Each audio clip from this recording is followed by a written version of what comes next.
شروع اللہ کے نام سے جو بڑا مہربان نہایت رحم والا ہے۔ حامیم، یہ کتاب خدائے غالب اور حکمت والے کی طرف سے نازل ہوئی ہے۔ ہم نے آسمانوں اور زمین کو اور جو کچھ ان دونوں میں ہے مبنی بر حکمت اور ایک وقت مقرر تک کے لیے پیدا کیا ہے، اور کافروں کو جس چیز کی نصیحت کی جاتی ہے اس سے منہ پھیر لیتے ہیں۔ کہو کہ بھلا تم نے ان چیزوں کو دیکھا ہے جن کو تم خدا کے سوا پکارتے ہو؟ ذرا مجھے بھی تو دکھاؤ کہ انہوں نے زمین میں کون سی چیز پیدا کی ہے یا آسمانوں میں ان کی شرکت ہے۔ اگر سچے ہو تو اس سے پہلے کی کوئی کتاب میرے پاس لاؤ، یا علم انبیاء میں سے کچھ منقول چلا آتا ہو تو اسے پیش کرو۔ اور اس شخص سے بڑھ کر کون گمراہ ہو سکتا ہے جو ایسے کو پکارے جو قیامت تک اسے جواب نہ دے سکے اور ان کو ان کے پکارنے ہی کی خبر نہ ہو۔ اور جب لوگ جمع کیے جائیں گے تو وہ ان کے دشمن ہوں گے اور ان کی پرستش سے انکار کریں گے۔ اور جب ان کے سامنے ہماری کھلی آیتیں پڑھی جاتی ہیں تو کافر حق کے بارے میں جب ان کے پاس آ چکا کہتے ہیں کہ یہ تو صریح جادو ہے۔ کیا یہ کہتے ہیں کہ اس نے اس کو از خود بنا لیا ہے؟ کہہ دو کہ اگر میں نے اس کو اپنی طرف سے بنایا ہو تو تم خدا کے سامنے میرے بچاؤ کے لیے کچھ اختیار نہیں رکھتے۔ وہ اس گفتگو کو خوب جانتا ہے جو تم اس کے بارے میں کرتے ہو، وہی میرے اور تمہارے درمیان گواہ کافی ہے، اور وہ بخشنے والا مہربان ہے۔ کہہ دو کہ میں کوئی نیا پیغمبر نہیں آیا، اور میں نہیں جانتا کہ میرے ساتھ کیا سلوک کیا جائے گا اور تمہارے ساتھ کیا کیا جائے گا۔ میں تو اسی کی پیروی کرتا ہوں جو مجھ پر وحی آتی ہے، اور میرا کام تو علانیہ ہدایت کرنا ہے۔ کہو کہ بھلا دیکھو تو اگر یہ قرآن خدا کی طرف سے ہو اور تم نے اس سے انکار کیا، اور بنی اسرائیل میں سے ایک گواہ اسی طرح کی ایک کتاب کی گواہی دے چکا اور ایمان لے آیا، اور تم نے سرکشی کی، تو تمہارے ظالم ہونے میں کیا شک ہے؟ بے شک خدا ظالم لوگوں کو ہدایت نہیں دیتا۔ اور کافر مومنوں سے کہتے ہیں کہ اگر یہ دین کچھ بہتر ہوتا تو یہ لوگ اس کی طرف ہم سے پہلے نہ دوڑ پڑتے، اور جب وہ اس سے ہدایت یاب نہ ہوئے تو اب کہیں گے کہ یہ پرانا جھوٹ ہے۔ اور اس سے پہلے موسیٰ کی کتاب تھی لوگوں کے لیے رہنما اور رحمت، اور یہ کتاب عربی زبان میں ہے اسی کی تصدیق کرنے والی، تاکہ ظالموں کو ڈرائے اور نیکوکاروں کو خوشخبری سنائے۔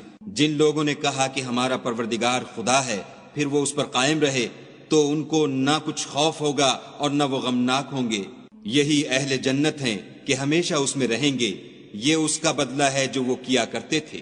اور ہم نے انسان کو اپنے والدین کے ساتھ بھلائی کرنے کا حکم دیا۔ اس کی ماں نے اس کو تکلیف سے پیٹ میں رکھا اور تکلیف ہی سے جنا، اور اس کا پیٹ میں رہنا اور دودھ چھوڑنا 2.5 برس میں ہوتا ہے، یہاں تک کہ جب خوب جوان ہوتا اور 40 برس کو پہنچ جاتا ہے تو کہتا ہے کہ اے میرے پروردگار، مجھے توفیق دے کہ تو نے جو احسان مجھ پر اور میرے ماں باپ پر کیے ہیں ان کا شکر گزار ہوں، اور یہ کہ نیک عمل کروں جن کو تو پسند کرے، اور میرے لیے میری اولاد میں اصلاح و تقوی دے۔ میں تیری طرف رجوع کرتا ہوں اور میں فرما برداروں میں ہوں۔ یہی لوگ ہیں جن کے اعمال نیک ہم قبول کریں گے اور ان کے گناہوں سے درگزر فرمائیں گے، اور یہی اہل جنت میں ہوں گے۔ یہ سچا وعدہ ہے جو ان سے کیا جاتا تھا۔ اور جس شخص نے اپنے ماں باپ سے کہا کہ اف اف، تم مجھے یہ بتاتے ہو کہ میں زمین سے نکالا جاؤں گا، حالانکہ بہت سے لوگ مجھ سے پہلے گزر چکے ہیں، اور وہ دونوں خدا کی جناب میں فریاد کرتے ہوئے کہتے تھے کہ کمبخت ایمان لا، خدا کا وعدہ سچا ہے، تو کہنے لگا یہ تو پہلے لوگوں کی کہانیاں ہیں۔ یہی وہ لوگ ہیں جن کے بارے میں جنوں اور انسانوں کی دوسری امتوں میں سے جو ان سے پہلے گزر چکیں عذاب کا وعدہ تحقیق ہو گیا، بے شک وہ نقصان اٹھانے والے تھے۔ اور لوگوں نے جیسے کام کیے ہوں گے ان کے مطابق سب کے درجے ہوں گے۔ غرض یہ ہے کہ ان کو ان کے اعمال کا پورا بدلہ دے اور ان کا نقصان نہ کیا جائے۔ اور جس دن کافر دوزخ کے سامنے کیے جائیں گے تو کہا جائے گا کہ تم اپنی دنیا کی زندگی میں لذتیں حاصل کر چکے اور ان سے متمتع ہو چکے، سو آج تم کو ذلت کا عذاب ہے۔ یہ اس کی سزا ہے کہ تم زمین میں ناحق غرور کیا کرتے تھے، اور اس کی کہ بد کرداری کرتے تھے۔ اور قوم عاد کے بھائی ہود کو یاد کرو کہ جب انہوں نے اپنی قوم کو سرزمین احقاف میں ہدایت کی، اور ان سے پہلے اور پیچھے بھی ہدایت کرنے والے گزر چکے تھے کہ خدا کے سوا کسی کی عبادت نہ کرو، مجھے تمہارے بارے میں بڑے دن کے عذاب کا ڈر لگتا ہے۔ کہنے لگے کیا تم ہمارے پاس اس لیے آئے ہو کہ ہم کو ہمارے معبودوں سے پھیر دو؟ اگر سچے ہو تو جس چیز سے ہمیں ڈراتے ہو اسے ہم پر لے آؤ۔ انہوں نے کہا کہ اس کا علم تو خدا ہی کو ہے، اور میں تو جو احکام دے کر بھیجا گیا ہوں وہ تمہیں پہنچا رہا ہوں، لیکن میں دیکھتا ہوں کہ تم لوگ نادانی میں پھنس رہے ہو۔ پھر جب انہوں نے اس عذاب کو دیکھا کہ بادل کی صورت میں ان کے میدانوں کی طرف آ رہا ہے تو کہنے لگے یہ تو بادل ہے جو ہم پر برس کر رہے گا، نہیں بلکہ یہ وہ چیز ہے جس کے لیے تم جلدی کرتے تھے، یعنی آندھی جس میں درد دینے والا عذاب بھرا ہوا ہے۔ ہر چیز کو اپنے پروردگار کے حکم سے تباہ کیے دیتی ہے، تو وہ ایسے ہو گئے کہ ان کے گھروں کے سوا کچھ نظر ہی نہیں آتا تھا۔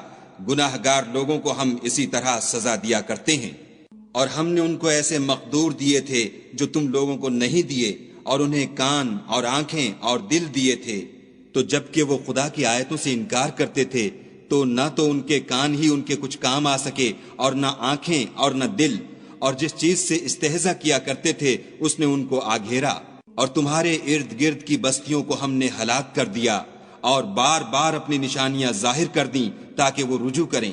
تو جن کو ان لوگوں نے تقرب خدا کے لیے خدا کے سوا معبود بنایا تھا، انہوں نے ان کی کیوں مدد نہ کی، بلکہ وہ ان کے سامنے سے گم ہو گئے، اور یہ ان کا جھوٹ تھا، اور یہی وہ افترا کیا کرتے تھے۔ اور جب ہم نے جنوں میں سے کئی شخص تمہاری طرف متوجہ کیے کہ قرآن سنیں، تو جب وہ اس کے پاس آئے تو آپس میں کہنے لگے کہ خاموش رہو۔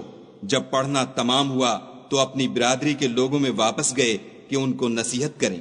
کہنے لگے کہ اے قوم، ہم نے ایک کتاب سنی ہے جو موسیٰ کے بعد نازل ہوئی ہے، جو کتابیں اس سے پہلے نازل ہوئی ہیں ان کی تصدیق کرتی ہے اور سچا دین اور سیدھا رستہ بتاتی ہے۔ اے قوم، خدا کی طرف بلانے والے کی بات کو قبول کرو اور اس پر ایمان لاؤ، خدا تمہارے گناہ بخش دے گا اور تمہیں دکھ دینے والے عذاب سے پناہ میں رکھے گا۔ اور جو شخص خدا کی طرف بلانے والے کی بات قبول نہ کرے گا تو وہ زمین میں خدا کو عاجز نہیں کر سکے گا، اور نہ اس کے سوا اس کے حمایتی ہوں گے۔ یہ لوگ صریح گمراہی میں ہیں۔ کیا انہوں نے نہیں سمجھا کہ جس خدا نے آسمانوں اور زمین کو پیدا کیا اور ان کے پیدا کرنے سے تھکا نہیں، وہ اس بات پر بھی قادر ہے کہ مردوں کو زندہ کر دے؟ ہاں ہاں، وہ ہر چیز پر قادر ہے۔ اور جس روز انکار کرنے والے آگ کے سامنے کیے جائیں گے، کیا یہ حق نہیں ہے؟ تو کہیں گے کیوں نہیں، ہمارے پروردگار کی قسم حق ہے۔ حکم ہوگا کہ تم جو دنیا میں انکار کیا کرتے تھے اب عذاب کے مزے چکھو۔ پس اے محمد صلی اللہ علیہ وآلہ وسلم، جس طرح اور عالی ہمت پیغمبر صبر کرتے رہے ہیں اسی طرح تم بھی صبر کرو، اور ان کے لیے عذاب جلدی نہ مانگو۔ جس دن یہ اس چیز کو دیکھیں گے جس کا ان سے وعدہ کیا جاتا ہے تو خیال کریں گے کہ گویا دنیا میں رہے ہی نہ تھے مگر گھڑی بھر دن۔ یہ قرآن پیغام ہے، سو اب وہی ہلاک ہوں گے جو نافرمان تھے۔